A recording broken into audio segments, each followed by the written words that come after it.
shepherd of a soul, shepherd of a soul. And the hearer will be blessed in the mighty name of Jesus Christ. Father, your word says that we are not ignorant of the devices of the devil. We come against every plot and plans of the devil. Wherever they have conspired against us tonight to blow sleep into the eyes of your children, to make them to be connected but not connected in the spirit, I come against that power. I disconnect them from this meeting in the mighty name of Jesus Christ. King of kings, O Lord, omnipotent God, do it again the way you want to do it and take all the glory, take all the honor, take all the adoration, and let your name alone be glorified. Thank you, Father. In Jesus' mighty name, I have prayed with thanksgiving. Amen. Brethren, we are looking at a very familiar message we all have heard before. Tonight, we are going to reason from the scripture and check it together and learn a lesson from it and try to stick by the word of God and live by the word of God. Praise Master Jesus Christ. Hallelujah. Brethren, the title of the teaching tonight, by the special grace of God, is Zeal Without Knowledge. Zeal without knowledge. Praise Master Jesus Christ. Brethren, first of all, without wasting time, I want us to take a look at these two key words, zeal and knowledge. Zeal. We have heard the message before by the special grace of God on this mountain, but let's get it in a more elaborate form again for clearer understanding. What is zeal? When we talk about zeal, we are talking about that fervor, we are talking about that tireless devotion for a person or cause or idea or determination in its furtherance or diligent enthusiasm or powerful interest. When we talk about zeal, we are talking about that eagerness. We are talking about that enthusiasm. We are talking about intensity. We are talking about passion. Then let's take a look at the other key word again, knowledge. What is knowledge? Is the fact of knowing about something, general understanding or familiarity with a subject, place, situation. When we talk about knowledge, we are talking about awareness of a particular fact or situation. When we talk about knowledge, we are talking about a state of having been informed or made aware of something. When we talk about knowledge, we are talking about that intellectual understanding, that state of appreciating truth or information. When we talk about knowledge, we are talking about that familiarity or understanding of a particular skill or branch of learning. When we talk about knowledge, we are talking about that cognizance. We are talking about that care. We are talking about awareness, like I said before. We are talking about knowingness. We are talking about learning. We are talking about the total of what is known or information or product of learning. Brethren, those days when we were in school, they said information brings transformation. Better still, knowledge brings transformation. I remember those days, the motto of the university I went for is knowledge for service. Information brings transformation. When you are informed, you will be transformed. But when you lack information or knowledge, you will be deformed and you will not be able to perform. Brethren, on these two premises, zeal and knowledge, base our teachings tonight. The Bible makes us to understand in the book of Hosea chapter 4 verse 6. It said, my people are destroyed for lack of knowledge, because they has rejected knowledge, I will also reject thee, that thou should be no priest to me, seeing that thou hast forgotten the laws of the God, I will also forget the children. Praise Master Jesus Christ. Hallelujah. Brethren, if you look again into the word of God, according to the book of 2 Timothy chapter 2, amen. Let me confirm my scripture. 2 Timothy chapter 2, yeah, I'm right, verse 15. It says, study to show thyself approved unto God. A workman that needed not to be ashamed, but rightly dividing the word of truth. Brethren, what are we talking about tonight? Zeal without knowledge. If you take a look at the body of Christ today, you will see a high level of zeal in some churches. Some people are ready to carry a bag of cement or the entire building of the church in their head. It is just for the work of God. But the question now, are you doing it according to the principles and the tenets of the word of God? It is a question that we need to ask. Why is there no unity in the body of Christ today? Why is there differences? This one said, I belong to this denomination. This one said, I belong to that denomination. Is Christ divided? Did your general overseer die for you or your apostle die for you? That is the question every church goer needs to ask themselves today.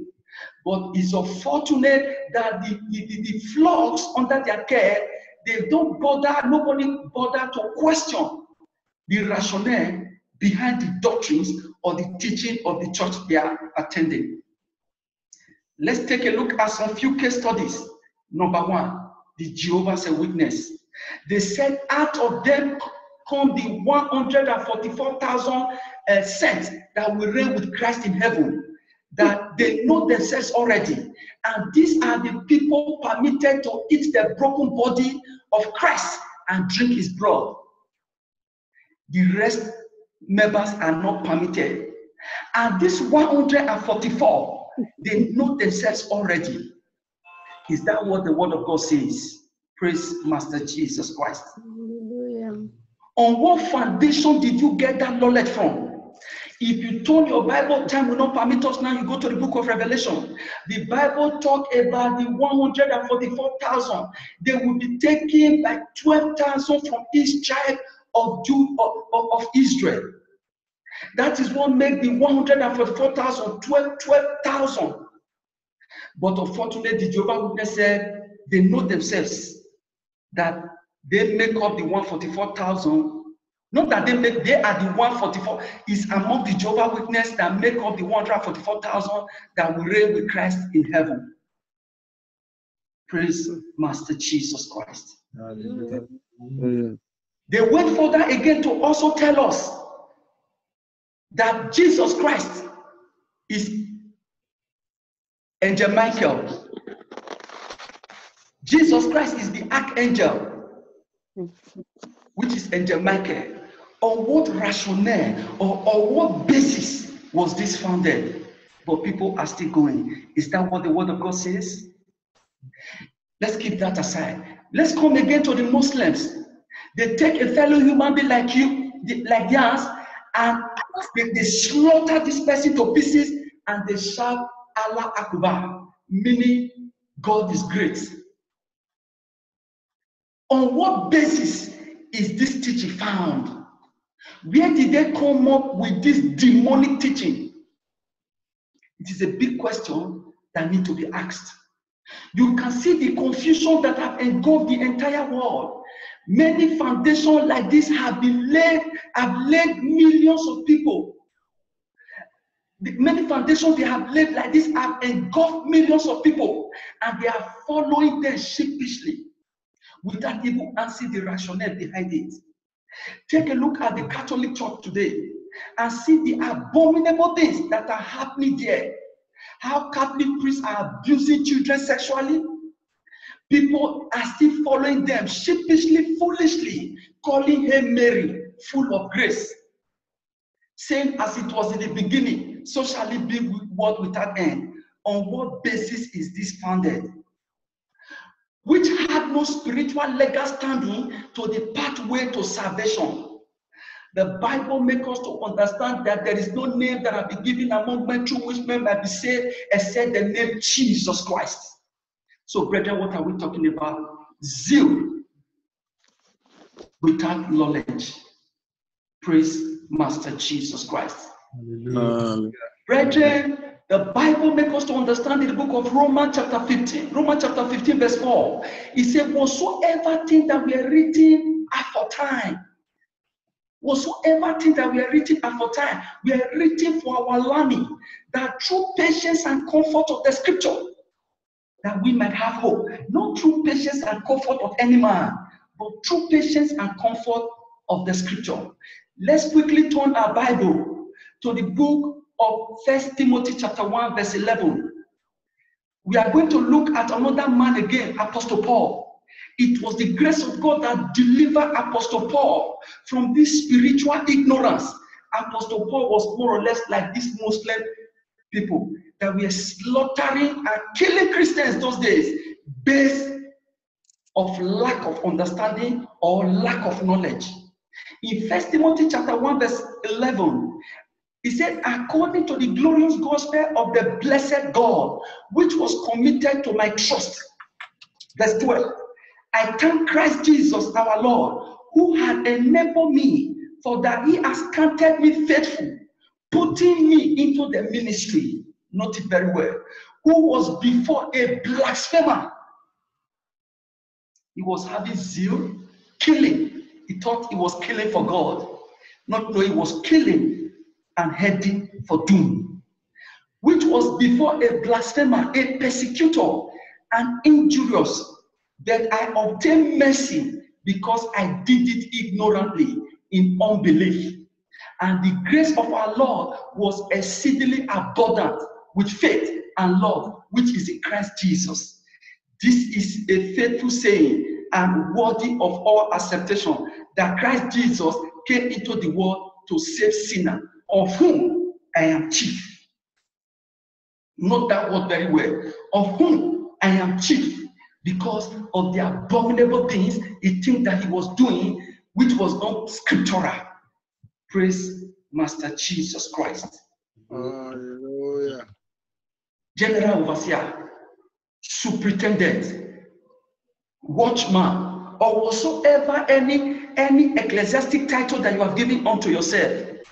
Are you sure you are leading your flocks based on the tenets or the knowledge of the word of God, or you are making merchandise of them to satisfy your selfish and lustful desire? Is a question that you need to ask yourself. The Bible makes us to understand in the book of Joshua chapter 1 verse 7, it said, only be thou strong and very courageous, that thou mayest observe to do according to all the law which Moses the servant commanded thee. Turn not from it to the right hand or to the left, that thou mayest prosper, and whatsoever thou goest. Verse 8, this book of the law shall not depart out of the mouth, but thou shalt meditate therein day and night, that thou mayest observe to do according to all that is written therein. For then thou shalt make their way prosperous, and then shall have a good success. Verse 9, have I not commanded thee? Be thou strong and of good courage. Be not afraid, neither be dismayed, for the Lord the God is with thee, whatsoever thou goest. Brethren, immediately Joshua was commissioned. That was the divine instruction that was handed over to him. Can somebody turn his or her Bible to the book of Acts chapter 19? You read from verse 13 to 16. Somebody can also go to, first reader please. Somebody can also go to 2 Samuel chapter 6. 2 Samuel chapter 6. You will read, I need the first reader please. You will read from verse 1 to 10. So let's go. Acts chapter 19, verse 13.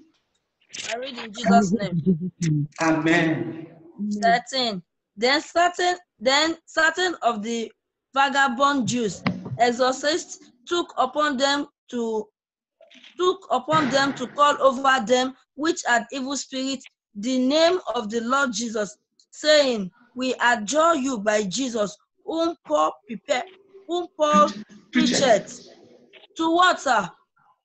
To read it, take it to 16. God bless you. Okay. Amen. 14. And there were seven sons of one, Sceva, a Jew and chief of the priests, which did so. 15. And the evil spirit answered and said, Jesus I know, and Paul I know, but who are ye? 16. And the man in whom the evil spirit was leaped on them and overcame them and prevailed against them, so that they fled out of that house naked and wounded. Amen. Amen. Brethren, I want you to note this scripture very well. If you take a look at the scripture, it says, setting of the vagabond Jews. In other words, these were not Gentiles, they were Jews. He called them exorcists. Took upon themselves to call over that which had evil spirit the name of the Lord Jesus, saying, we adjure you by Jesus whom Paul preached. And if you go to verse 14, he said, there were 7 sons of one Sceva, a Jew and a chief of the priest. Brethren, this is what we are talking about. Zeal, not based on the knowledge of God. These people were having zeal.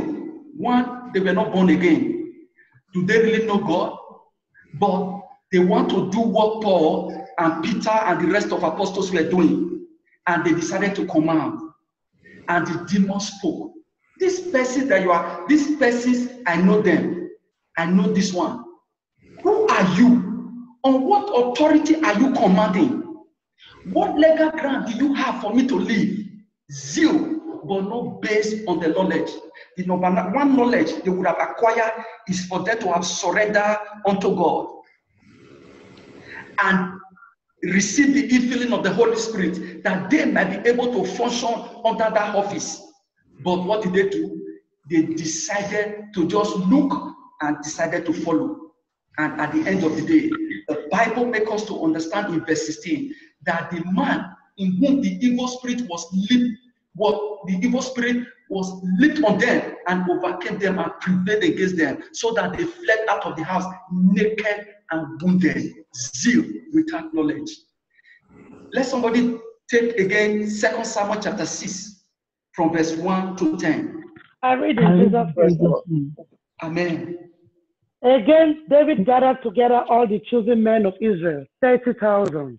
2. And David arose and went with all the people that were with him from Baalah of Judah to bring up from thence the ark of God, whose name is called by the name of the Lord of hosts, that dwelleth between the cherubims. 3. And they set the ark of God upon a new cart, and brought it out of the house of Abinadab that was in Gibeah, and Uzzah and Ahio, the sons of Abinadab, drave the new cart. 4. And they brought it out of the house of Abinadab, which was at Gibeah, accompanying the ark of God. And Ahio went before the ark. 5. And David and all the house of Israel played before the Lord on all manner of instruments made of fir wood, even on harps, and on psalteries, and on tabors, and on cornets, and on cymbals. 6. And when they came to Nachon's threshing floor, Uzzah put forth his hand to the ark of God and took hold of it, for the oxen shook it. 7. And the anger of the Lord was kindled against Uzzah, and God smote him there for his error, and there he died by the ark of God. 8.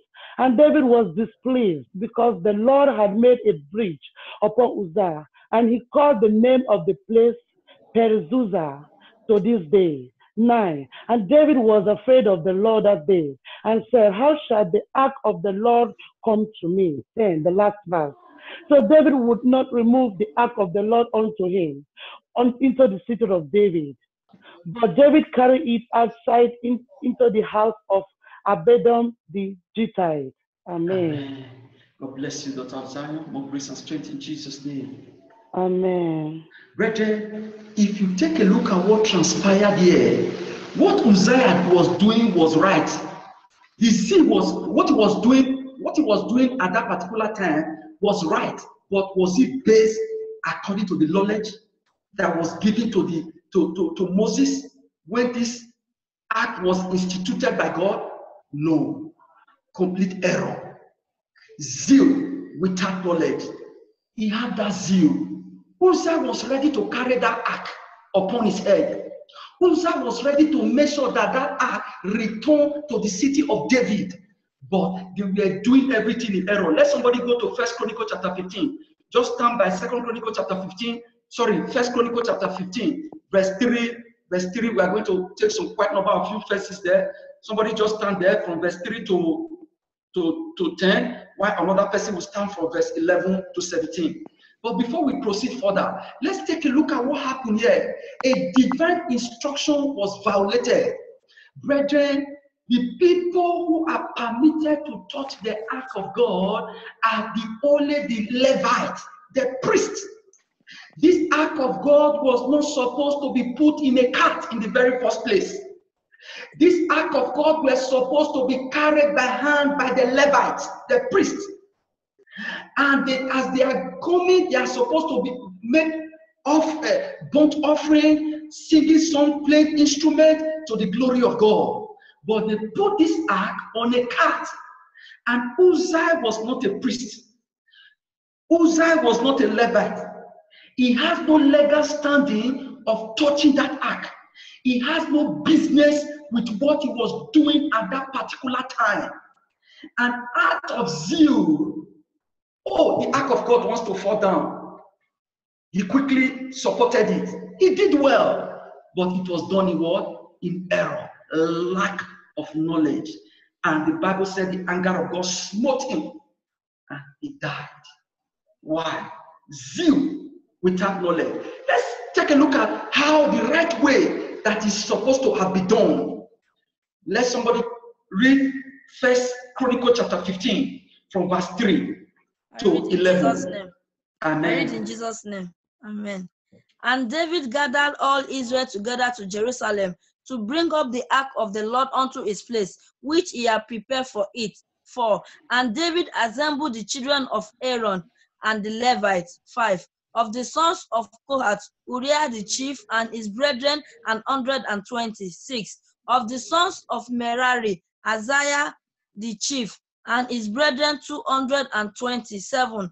Of the sons of Gershom, Joel the chief and his brethren, 130. 8. Of the sons of Elizaphan, Shemaiah the chief and his brethren, 200. 9. Of the son of Hebron, Eliel the chief and his brethren, 80. 10. Of the sons of Uzziah, Aminadab the chief and his brethren, 112. Amen. So, brethren, praise the Lord. Hallelujah. Yeah. If you are with me, shout hallelujah. Hallelujah. Hallelujah. Brethren, you can see what happened here. You see, the names that were mentioned here were the children, they were the Levites that God has sanctified, that God has kept specially for himself. When God told Moses concerning what God told Moses concerning the children of what? The Levites. The Levites are for me, that they have no inheritance. Their inheritance is for them to do the work of God and to live by the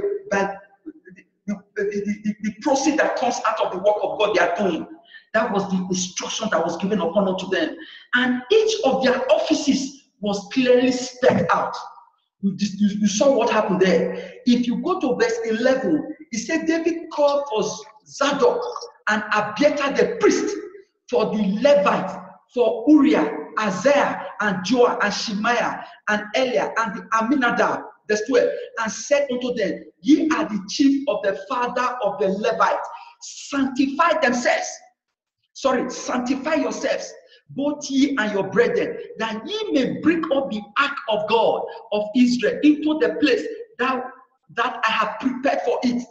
And because you did it not at the first time, the Lord our God made a breach upon us, for that we sought him not after the due order.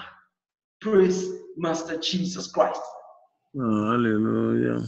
Time will not permit us. The rest is history. You can read the remaining one at your closet.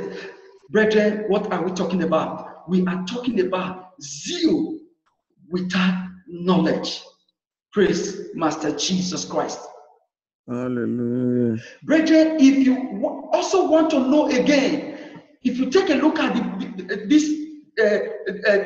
take a look at the word of God again, another person that was so reckless and careless with the things of God was Saul.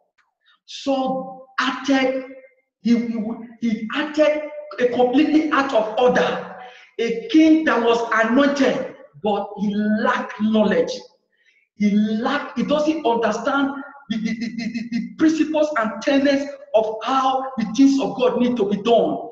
He will stumble into the office of a priest, do the work of a priest, do the work of a king, do the work of a soldier, did everything together without following the office that God has given unto him.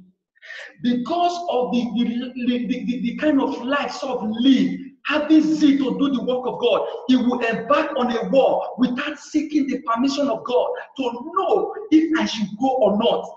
That is why Saul ended in fiasco. That is why his head was cut off and he was placed in the house of the Philistines' idol, and his body was fasting to the wall because of what? Lack of knowledge. He said, my people are destroyed because they lack knowledge. It was because of this lack of knowledge that makes Saul to go and seek the advice of a familiar spirit. If you study the word of God very well, Saul was the same people that chased these people out of where they are. Because of these people that were using familiar spirit, he chased them out. He wiped them out. But when Saul rebelled against God, and heaven was shut against Saul, and Saul neither hear from prophet anymore, nor or through revelations, what did he do? Saul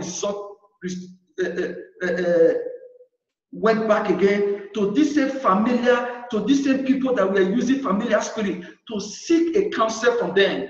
If you turn your Bible to the book of 1 Samuel chapter 28, verse 5, he said, when Saul saw that the host of the Philistines, he was afraid, and his heart was greatly trembled. Verse 6, and when Saul inquired of the Lord answered him not, neither by dream, nor by Urim, nor by prophets. 7, then Saul said unto his servant, seek me a woman that had a familiar spirit at Edom.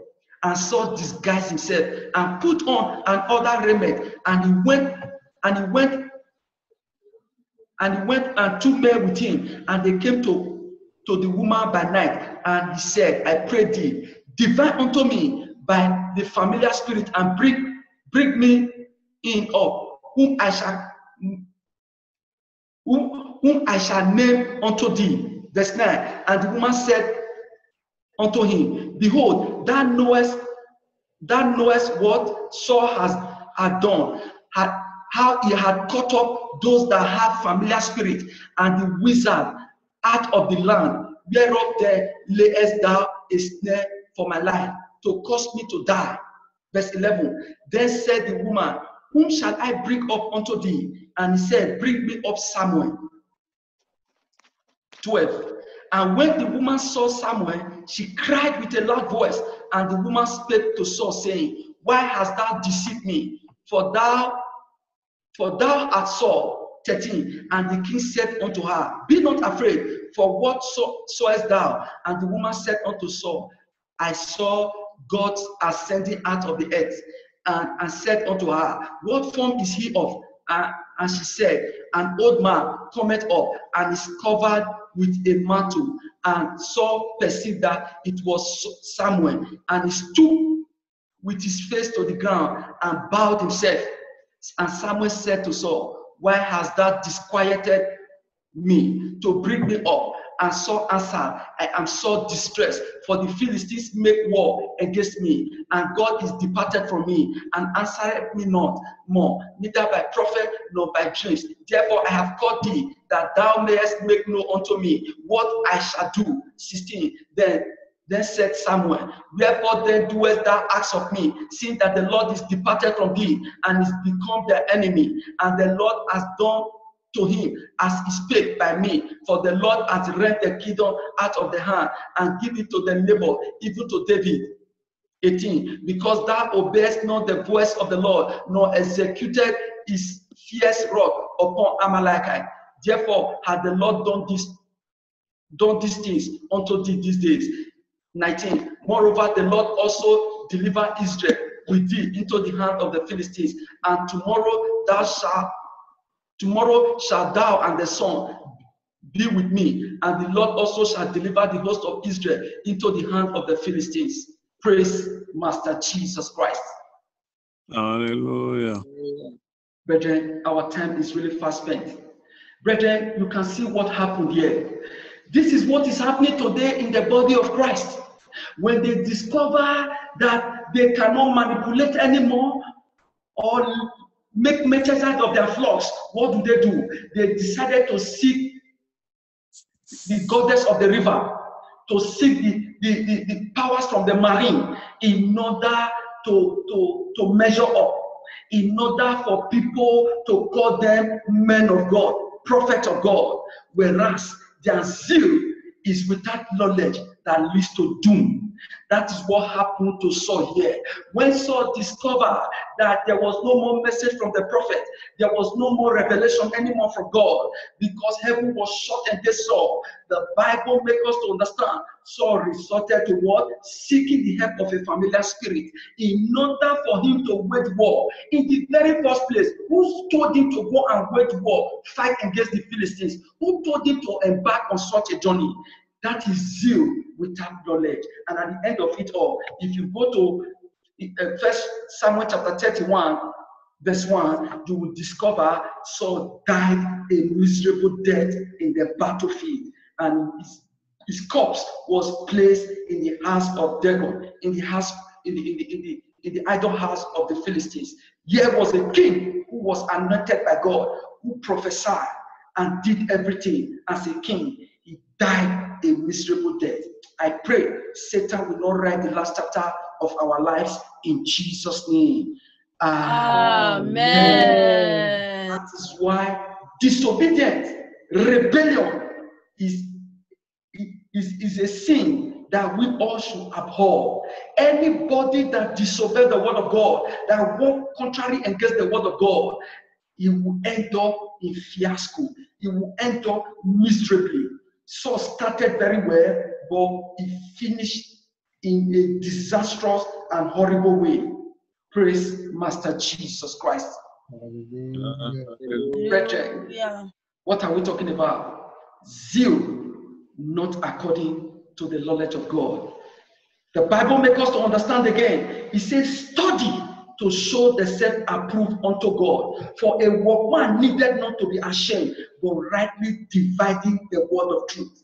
The moment you study the word of God, you hear what the word of God says, you abide by it, you begin to apply it to your life.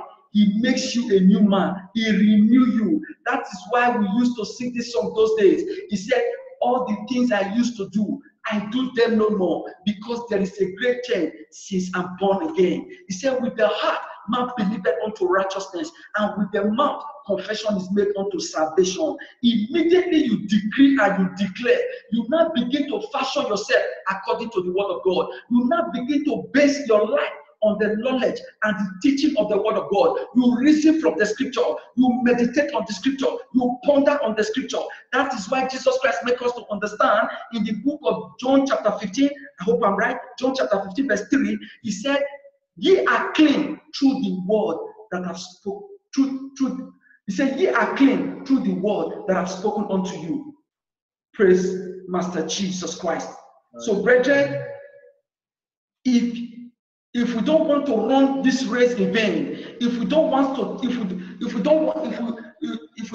to chase shadows, what do we need to do? We need to stick to the basic truth, which is what? The knowledge of God. The Bible makes us to understand the book of John, chapter 8, verse 32. He said, ye shall know the truth, and the truth shall make you free. The only thing that can make you free, the only thing that can make you to be spiritually refined and spiritually purified is based on the word of God. It's for you to fashion your life according to the word of God. Take a look at the body of Christ today. Look at the jamboree that is taking place there. Look at pastors marrying more than one wife. Look at the way the pastor's wife are dressing like Jezebel. Pastors are buying fleets of cars, building houses here and there, and violating the scripture, which says that we should not lay our treasure on here. One said, I'm not going to go to heaven broke. I'm not going to go to heaven broke. Ask me, is he going to carry dollar, pounds, and euro along with him to heaven? And people are clapping and saying, yeah, pastor, right on to do, right on to destruction. I pray as many of us that the Lord has brought to his marvelous life, none of us will entangle ourselves with these disco pastors in Jesus' name. Amen. Brethren, that is how far we can go. May the Lord bless his word in our heart and make it prosperous in Jesus' name. Amen. Are you there? You have not yet given your life unto Jesus. Jesus Christ is knocking at the door of your heart. Come to Jesus Christ this hour, because the only knowledge that will take you to the everlasting life is the knowledge of the word of God. Immediately you receive the knowledge of the word of God, your life will never remain the same again. Come to Jesus this hour, and by saying this brief prayer of confession after me, say, Lord Jesus, I come before your presence this hour. I know I am a wretched sinner. I know I am not worthy of standing before you. Have mercy upon me. I acknowledge all my sins before you. Let my name be blotted out from the book of death and hell, and let it be written in the book of life. I accept you today as my Lord and personal Savior. Come into my life, Lord Jesus, and let your name alone be glorified. Thank you, Father. Thank you, blessed Redeemer, for I am born again in Jesus' name. Amen. If you have just said that brief prayer of confession, heaven rejoice over you, and this ministry as a family will rejoice with your soul. I pray with you, Father. I bring these ones before you. I dip them into the pool of the blood of Jesus. Father, I ask the Lord that you strengthen them, you empower them, you grant them the grace and strength to remain faithful, holy, and righteous to the end in the mighty name of Jesus Christ. Father, I pray that this word will not be used against them, neither will it be used against either hearer, but rather it shall make them rapture ready in Jesus' name. Amen. Brethren, I want every one of us to talk to the Lord that Satan will not write the last chapter of our life. We will not walk with zeal without the knowledge of God in the mighty name of Jesus. That as we are having that zeal, our zeal will not be foolishness. Our zeal will be based on the word of God. Say, Father, help me. Grant me the grace and strength to abide by your word, to walk according to your word, so that my zeal will not be in vain like Uzzah. In the mighty name of Jesus Father, Christ. in the mighty name of Jesus, my Father, my God, Lord God Almighty, Father, help me, Lord. I plead for your help, I need your Lord. grace. I Help need your me, oh strength. Lord. In the mighty name Satan of will Jesus not write the Christ. last chapter of my life, oh Lord. Will not write the last chapter of my life Satan and will my not write the family. last chapter of Satan my will not life. hijack me and my In the name family. of Jesus, Satan Satan will not hijack me and my Praise family. the Lord. Will Satan not will end not in write the last chapter fiasco. of my In the family. mighty name of Jesus Christ, Father, I Jesus need your Christ, grace. I need your strength, Lord. In the mighty name of Jesus. your But will, without you, I can do nothing. In the mighty name of Jesus Christ. knowledge. In Oh, the name I will of not end Jesus, like Saul. let I will your not end like zeal, Uzzah. let In the mighty name of your Jesus in the Christ, name I of will not be Jesus. foolish, oh May it Lord. not In end the my mighty life name of like Jesus Saul, Christ, Lord. let In your the word mighty continue to name of guide Jesus. me. My children, my husband In will the name not of end their Jesus. life like Thank you, Saul. In Father. the name Thank of you, Jesus. blessed Both Redeemer. let me to In become conscious Jesus' about mighty time. In the name name, of Jesus we Christ. pray. Amen. Once again, I want us to open our mouth again and talk to the Lord. Say, whatsoever thing that have not manifested is a prayer point we need to pray for ourselves. When Saul started, he never knew that his dead body, his corpse is going to will be laid to rest in the house of the idol of the Philistines. When Samson started, he never knew that he would lost his 2 eyes upon the anointing that was given upon unto him. He never knew that he would lost his 2 eyes in the lap of Delilah. Say, whatsoever thing that have not manifested now, you are listening now. They will still advise you now, you will listen.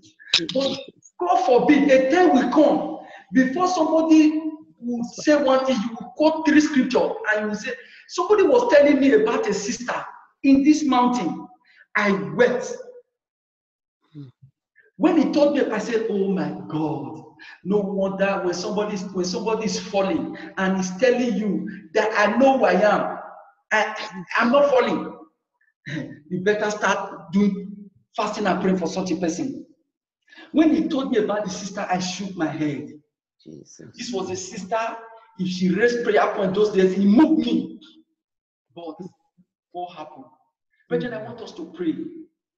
Say, whatsoever thing that have not manifested in my life, but will manifest in the future to hijack me away from the presence of God, that will not make me to know too much, that will not make me to rebel against the word of God, that will not make me to become more familiar with God. And said, he said, the sister said one word. He said, we will confess. He said, we will confess and we will enter heaven. He said, we will confess and the mercy of God will take us to heaven. Wow. I want us to open our mouth and pray. Say, Father, help me. Grant me the grace and strength. Whatsoever anything that I have not manifested now, we manifest in the future to hijack my soul, to seek my soul. Father, let the power of the Holy Ghost stress that thing and consume that thing out of my life, out of my family. In the mighty name of Jesus Christ. In the mighty name of Jesus, my Father, my God, I need your help here, oh Lord. Jesus, I beg you. Whatsoever that has manifested my husband and my that be manifest the last day, hijack my salvation, by your mercy, your presence, by your mercy, oh Lord. That doesn't be taken away from my life.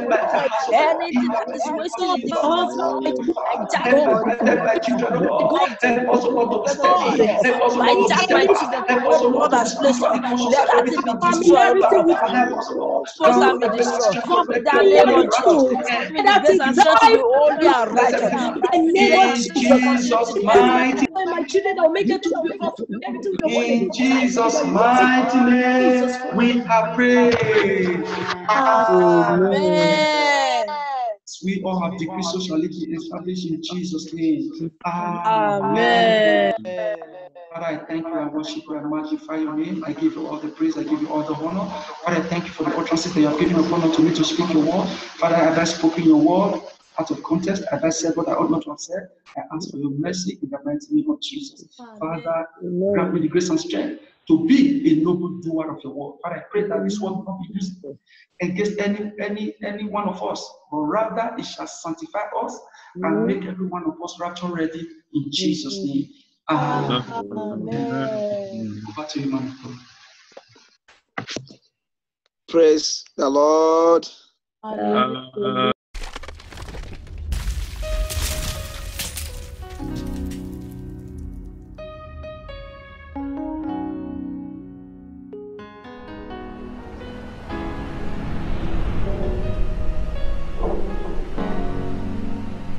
Bishop of our soul, shepherd of our soul, savior of our soul, lover of our soul. We are on the Lord's side. We will never give up.